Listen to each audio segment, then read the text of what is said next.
Hi friends, welcome to my channel.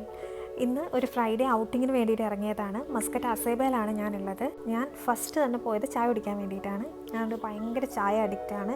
എനിക്ക് എവിടെയെങ്കിലും ഇറങ്ങുമ്പോൾ ഫസ്റ്റ് ചായ ഇട്ടാണെങ്കിൽ ഞാൻ ഭയങ്കര ഹാപ്പിയാവും. അപ്പം ഇത് ഡ്രാഗൺസിൻ്റെ തൊട്ട് ഓപ്പോസിറ്റ് സൈഡിലുള്ള ഒരു ഷോപ്പാണ്. ഞങ്ങൾ ആദ്യമായിട്ടാണ് ഇവിടെ വരുന്നത്. പക്ഷേ നല്ല ടേസ്റ്റി ആയിട്ടുള്ള കടികളായിരുന്നു. സാധാരണ ഞാൻ ഇവിടുന്ന് കഴിക്കുമ്പോൾ പഴംപൊരിയൊന്നും എനിക്ക് അത്ര ടേസ്റ്റി ആയിട്ട് കിട്ടാറില്ല. പക്ഷേ ഇവിടുത്തെ പഴംപൊരിയൊക്കെ നല്ല സ്വീറ്റായിരുന്നു, നല്ല പഴുത്ത പഴത്തിൻ്റെ ആയിരുന്നു. അതിനുശേഷം ഞങ്ങൾ പോയത് ഡ്രാഗൺസിൻ്റെ തൊട്ടടുത്തുള്ള ചൈനീസ് ഷോപ്പിലേക്കാണ്. എപ്പോഴും ഞങ്ങളിവിടെ വരുമ്പോൾ ഈ ഷോപ്പിൽ കയറണം എന്ന് ഞങ്ങൾ വിചാരിച്ചിട്ടുണ്ട്. അപ്പോൾ ഇന്ന് ഞങ്ങൾ വിചാരിച്ചു എന്തായാലും കയറിയേക്കാം, അകത്ത് എന്താണെന്ന് അറിയണമെന്ന് വിചാരിച്ചു. പുറത്തുനിന്ന് കാണുമ്പം ഇതിനകത്ത് നമുക്ക് എന്തൊക്കെയോ വെറൈറ്റി ആയിട്ട് നമുക്ക് തോന്നും, നമുക്ക് പുറത്തുനിന്ന് കാണുമ്പോൾ. പക്ഷേ അകത്ത് കയറി കഴിഞ്ഞാൽ ഒരു സൂപ്പർ മാർക്കറ്റാണ്. ചൈനീസ് ഐറ്റംസ് ആണ് ഇവിടെ ഉള്ളത് മുഴുവനും. ചൈനീസ് അവരുടെ ടൈപ്പ് ഓഫ് ഫുഡുകൾ, അവരുടെ ടൈപ്പ് ഓഫ് കോസ്മെറ്റിക് ഐറ്റംസ്, അവരുടെ ടൈപ്പ് ഓഫ് മേക്കപ്പ് ഐറ്റംസ് ഒക്കെയാണ് ഇവിടെ ഉള്ളത്.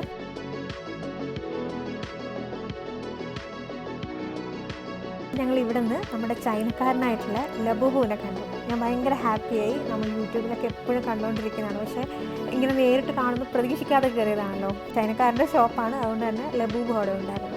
അത് കഴിഞ്ഞ് ഞങ്ങൾ നേരെ തൊട്ടടുത്തുള്ള ഡ്രാഗൺസ് ഗിഫ്റ്റ് സെൻറ്ററിലേക്കാണ് പോയത്.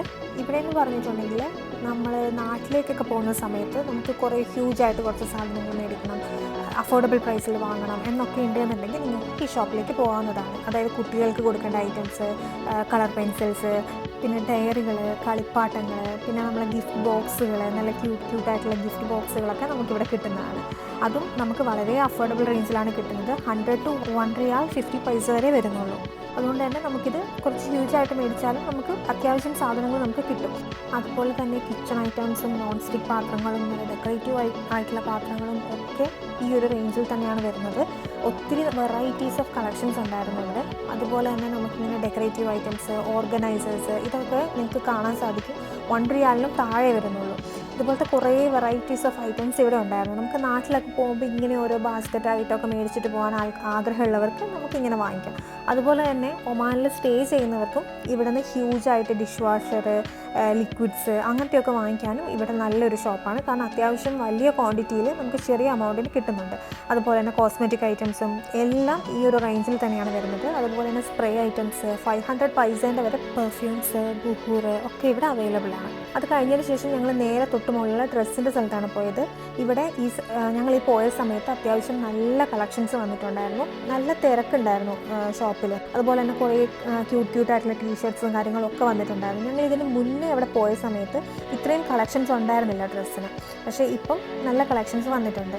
അവിടെ നിന്ന് ഞാൻ കുറച്ച് ഡ്രസ്സൊക്കെ മേടിച്ചു. ഞാനത് പിന്നീട് ഒരു വീഡിയോയിൽ ഞാൻ കാണിച്ചു തരാൻ നിങ്ങൾക്ക്. അതിന് ശേഷം ഞങ്ങൾ പോയത് ഫുഡ് കഴിക്കാൻ വേണ്ടിയിട്ടാണ്. ഞങ്ങൾ മലബാർ റെസ്റ്റോറൻറ്റിലേക്കാണ് പോയത്. ഞങ്ങൾ അങ്ങോട്ടേക്ക് നടക്കുകയാണ് ചെയ്തത്. ഞങ്ങൾ നടന്ന് അവിടെ പോയി, അവിടെ ദോശ ഫെസ്റ്റിവൽസ് നടക്കുന്നുണ്ടായിരുന്നു. വെറൈറ്റീസ് ഓഫ് ദോശ ഉണ്ടായിരുന്നു. ഞങ്ങളെല്ലാവരും മസാല ദോശയൊക്കെ കഴിച്ച് ഞങ്ങളെ വണ്ടി വരിക നെഹദി കുഴിമന്തീൻ്റെ അവിടെയായിരുന്നു വരിക. അപ്പം ഞങ്ങൾ അവിടെ അങ്ങനെ കുറച്ച് നേരം പോയി വെയിറ്റ് ചെയ്തതിന് ശേഷമാണ് ഞങ്ങൾ ഡ്രൈവർ എത്തിയത്. അതിനുശേഷം ഞങ്ങൾ പിന്നെ നേരെ റൂമിലേക്ക് പോവുകയാണ് ചെയ്തത്. Thank you for watching.